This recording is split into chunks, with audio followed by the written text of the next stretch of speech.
E aí, torcida apaixonada do Vascão? Estão prontos para mais um mergulho nas novidades do nosso querido Vasco da Gama? Mas antes de começarmos, já sabem, né? Se inscrevam no canal e deixem aquele like para não perderem nenhum detalhe do que está rolando no nosso amado clube. O Vasco retornou a São Januário neste sábado, após mais de 30 dias sem atuar no estádio, com uma enorme expectativa de vitória sobre o Juventude. A pressão era grande, já que o time não vinha obtendo os resultados esperados e precisava desesperadamente de um triunfo para aliviar a tensão tanto interna quanto externa. No entanto, o que se viu em campo foi um time com sérias dificuldades em impor seu ritmo de jogo e criar oportunidades claras. O empate por 1-1, embora decepcionante, foi o reflexo da falta de consistência e organização da equipe ao longo dos 90 minutos. O resultado, longe de ser o ideal, ainda deixou a sensação de que o Vasco precisa de muitos ajustes para se reencontrar na temporada. O técnico Rafael Paiva fez diversas mudanças na escalação em uma tentativa de ajustar a equipe após a derrota para o Atlético Mineiro. João Vitor voltou à zaga, enquanto Puma Rodrigues ocupou a lateral direita.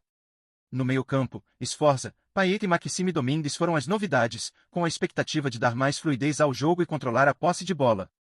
A ideia era que Maxime atuasse mais aberto, enquanto Payet se posicionasse no centro como articulador principal. No entanto, o time enfrentou dificuldades desde o início para executar essas transições com eficiência, e as trocas de passes raramente resultaram em jogadas perigosas. A falta de entrosamento e de precisão nas movimentações evidenciou que o Vasco, apesar das alterações, ainda precisa encontrar uma identidade tática. Mesmo com os problemas coletivos, as melhores chances do Vasco surgiram das jogadas individuais de Payet e Hugo Moura. Hugo, em particular, foi o jogador mais ativo em campo, finalizando 5 vezes e aparecendo como a principal ameaça do time. Payet, por sua vez, demonstrou sua qualidade técnica ao distribuir passes e tentar criar espaços, mas faltava apoio e movimentação dos outros jogadores para transformar essas tentativas em algo mais perigoso. Rafael Paiva admitiu, após o jogo, que o time não conseguiu controlar o jogo como esperava, e isso ficou claro pela dificuldade em manter a posse de bola e criar oportunidades claras. As transições, que deveriam ser rápidas e eficientes, foram lentas e sem coordenação, resultando em um jogo travado. O Juventude soube aproveitar as fragilidades do Vasco desde os primeiros minutos. Logo aos 3 minutos de jogo, Edson Carioca encontrou espaço na defesa vascaína e, com uma facilidade alarmante, passou por Maicon e abriu o placar. Lucas Piton, que deveria ter coberto o lance, apenas assistiu à jogada, expondo a falta de solidez defensiva do Vasco. Esse gol cedo colocou ainda mais pressão sobre o time da casa e levantou questionamentos sobre a eficiência da dupla de zaga. A defesa do Vasco mostrou sinais de desorganização, com erros individuais que comprometeram o desempenho do time. Esse tipo de falha defensiva já havia sido um problema em jogos anteriores, e continua sendo um ponto fraco que o time precisa corrigir rapidamente. O Vasco conseguiu empatar o jogo aos 10 minutos do segundo tempo em uma jogada de pressão alta, que finalmente surtiu efeito. Hugo Moura desarmou Dudu Vieira na entrada da área do Juventude e deixou Payet em ótimas condições para finalizar.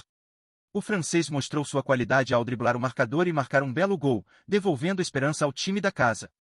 Esse gol parecia ser o ponto de virada, e por um momento, o Vasco deu sinais de que poderia buscar a vitória.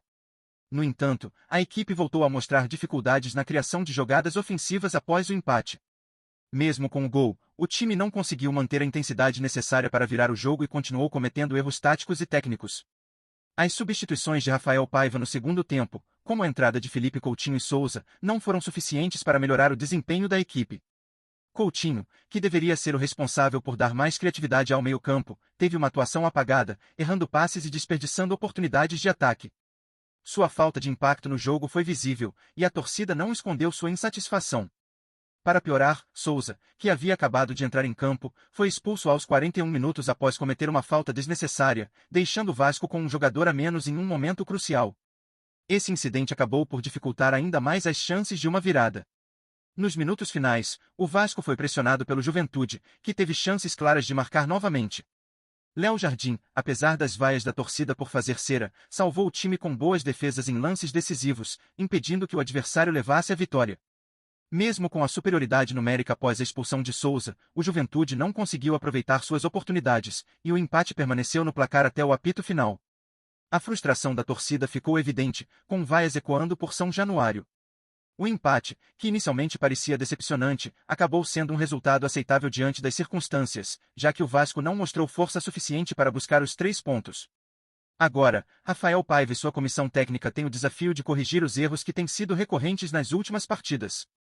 O time precisa encontrar soluções rápidas, principalmente no setor defensivo, onde os erros individuais têm custado caro.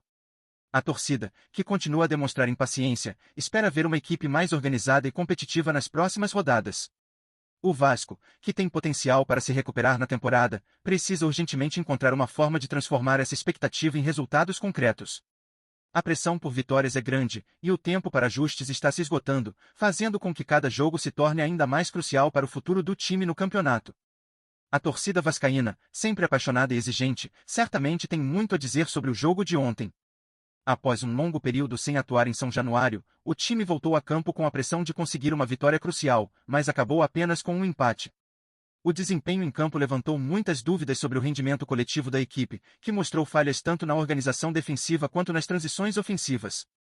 Diante disso, gostaríamos de saber a sua opinião, torcedor, como você avalia o rendimento do Vasco ontem? A equipe parecia desorganizada em momentos cruciais, principalmente na defesa, onde erros individuais resultaram no gol precoce do Juventude. Na sua visão, essas dificuldades são resultado de um problema de entrosamento ou refletem uma falta de estratégia mais elaborada? Além disso, as alterações feitas pelo técnico Rafael Paiva chamaram bastante atenção. O treinador optou por mudanças significativas na escalação, trazendo Sforza, Payet e Maxime Domingues para reforçar o meio-campo e dar mais controle ao jogo. No entanto, essas modificações não surtiram o efeito esperado, já que o time continuou a apresentar dificuldades em manter a posse de bola e construir jogadas com consistência. Diante dessa situação, como você avalia as escolhas de Paiva para a partida de ontem? Acredita que ele poderia ter apostado em uma formação diferente, ou acha que o problema está mais ligado à execução do que às decisões táticas? Queremos saber se você concorda com a estratégia adotada ou se faria mudanças. Outro ponto de discussão importante foi o impacto das substituições feitas no segundo tempo. Felipe Coutinho e Souza foram chamados a campo com a missão de trazer mais dinamismo e criatividade para a equipe, mas não conseguiram cumprir suas funções. Coutinho, que deveria ser uma peça-chave no meio-campo, teve uma atuação abaixo da expectativa, errando passes e sem conseguir dar fluidez ao ataque. Para piorar, Souza foi expulso logo após entrar, o que complicou ainda mais a situação do Vasco. Como torcedor, qual a sua opinião sobre essas substituições?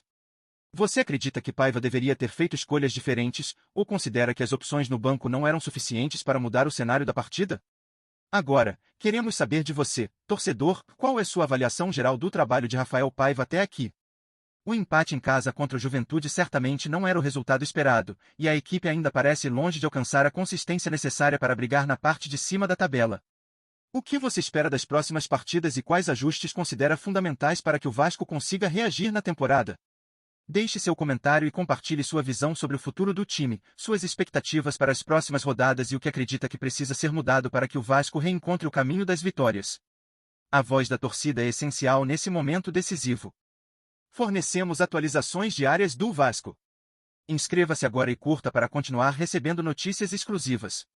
Compartilhe sua opinião nos comentários, sua participação é crucial para o Vasco. Nos vemos no próximo vídeo.